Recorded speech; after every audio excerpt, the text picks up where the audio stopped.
Hi everyone, कैसे हैं आप। कहानी घर की से मैं प्रीति। मैं आज आप लोगों के लिए ये मटर की कचौड़ी लेकर आई हूँ। तो इसे मैं बिल्कुल अलग तरीके से बनाई हूँ। ये खाने में बहुत ही मज़ेदार है, तो इसे आप एंड तक ज़रूर देखिएगा। तो यहाँ मैं सबसे पहले स्टफिंग के लिए ये मैं फ्रेश मटर ली हूँ। आप फ्रोज़न मटर भी यूज कर सकते हैं, बट यहाँ मैं फ्रेश मटर ली हूँ, जिससे कि इसका टेस्ट बहुत ही अच्छा आता है। कोशिश करें कि आप फ्रोज़न मटर कम यूज़ करें। और ये मैं यहाँ इसके साथ ये लहसुन ली हूँ। तो यहाँ हमें इन दोनों का पेस्ट तैयार करना है। तो चलिए हम इसका पेस्ट तैयार कर लेते हैं। तो ये देखिए, ये मैंने यहाँ इन दोनों का पेस्ट तैयार कर लिया है। ये बहुत ही बारीक है और ये लहसुन भी हमारा बारीक हो गया है। तो चलिए कचौड़ी के लिए स्टफिंग तैयार कर लेते हैं। तो यहाँ मैंने एक पैन लिया है और थोड़ा सा ऑयल हम डाल देंगे और साथ ही इसे हम फैला लेते हैं। और साथ में 1 टीस्पून जीरा डालकर इसे थोड़ा सा हींग भी हम ऐड कर देते हैं। और ये हल्दी पाउडर, लाल मिर्च पाउडर और नमक, इन सबको हम अच्छी तरह से मिक्स करके हल्का रोस्ट कर लेते हैं। और जो हमने लहसुन का पेस्ट बनाया था ना, वो यहाँ इसमें डाल देंगे। ये देखिए, अब इसे हम थोड़ा सा रोस्ट कर लेते हैं, भून लेंगे। साथ ही इसमें ये मटर का पेस्ट भी आप इसमें डाल दें और इसे लगातार चलाते हुए हमें भूनना है जब तक कि ये बिल्कुल ड्राई ना हो जाए। ये देखिए, ये धीरे धीरे बिल्कुल ड्राई हो गया है। तो अब हम नेक्स्ट स्टेप में डो तैयार कर लेते हैं। तो यहाँ मैंने एक बाउल लिया है और साथ में ये मैंने ऑल पर्पस फ्लोर मैदा लिया है मैंने, और ये मैं व्हीट फ्लोर ली हूँ। वैसे तो मार्केट की जो कचौड़ियाँ होती हैं वो सिर्फ मैदे से बनी होती हैं, बट यहाँ हमें हेल्थ का भी ख्याल रखना है। तो यहाँ मैं व्हीट फ्लोर यूज़ कर रही हूँ, जिससे कि इसके टेस्ट में बिल्कुल अंतर नहीं होगा। तो यहाँ मैं ये ऑयल ली हूँ और ये नमक और ये कलौंजी और ये अजवाइन लिया है मैंने। तो सबसे पहले हम मैदे को डाल देते हैं और ये आटा भी इसमें ऐड कर देते हैं।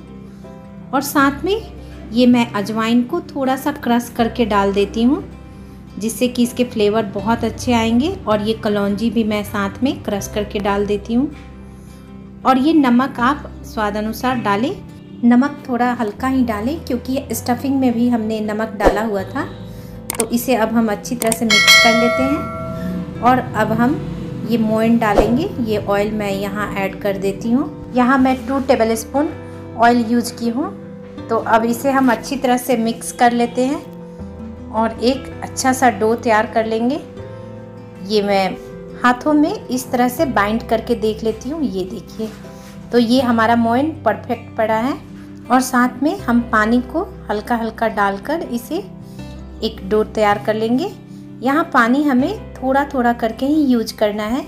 तो यहाँ डो को हम बिल्कुल सख्त और बिल्कुल नरम भी नहीं रखेंगे, बिल्कुल इस तरह से। ये देखिए, तो यहाँ ये हमारा डो भी रेडी हो चुका है। तो इसे हम ढककर 15 मिनट के लिए छोड़ देते हैं। तो चलिए अब हम कचौड़ियों की स्टफिंग कर लेते हैं। ये हमारा आटा भी बहुत ही अच्छी तरह से सेट हो गया है। थोड़ा सा स्मूथ कर लेते हैं और ये हमारी स्टफिंग भी है।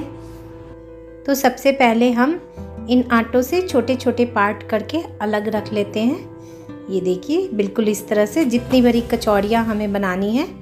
तो ये सारे हमारे पार्ट अलग हो गए हैं। अब इन सब से हम पेड़ा बना लेते हैं छोटे छोटे। अब इन्हें हम बिल्कुल इस तरह से, ये देखिए, फिंगर और अंगूठे की मदद से ये हम अंदर की तरफ गहरा करके और ये स्टफिंग को इसमें भर लेंगे।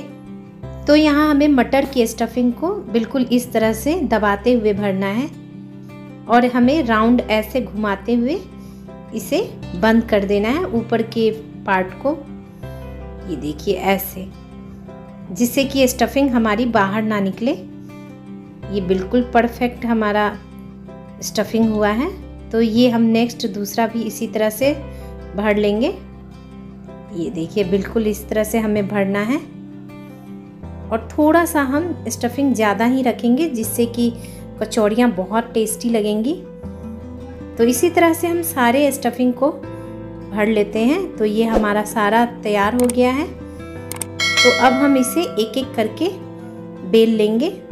आप यहाँ चाहे तो हथेलियों से दबाकर भी कचौड़ियों का शेप दे सकते हैं, बट यहाँ मैं ये बेलन से ही इसे बेल लेती हूँ। तो अगर आप इस मेथड से कचौड़ियाँ बनाएंगे ना तो इसमें से निकलने का सवाल ही नहीं होता है, ये बिल्कुल फटेंगी नहीं।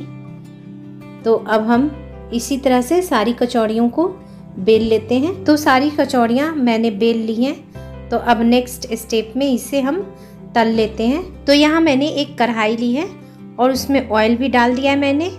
तो जब ये ऑयल हीट हो जाए तो हमें ये कचौड़ियों को एक एक करके डालना है। तो यहाँ मैं 2 कचौड़ियाँ डाल रही हूँ और यहाँ फ्लेम को हम बिल्कुल लो मीडियम रखेंगे।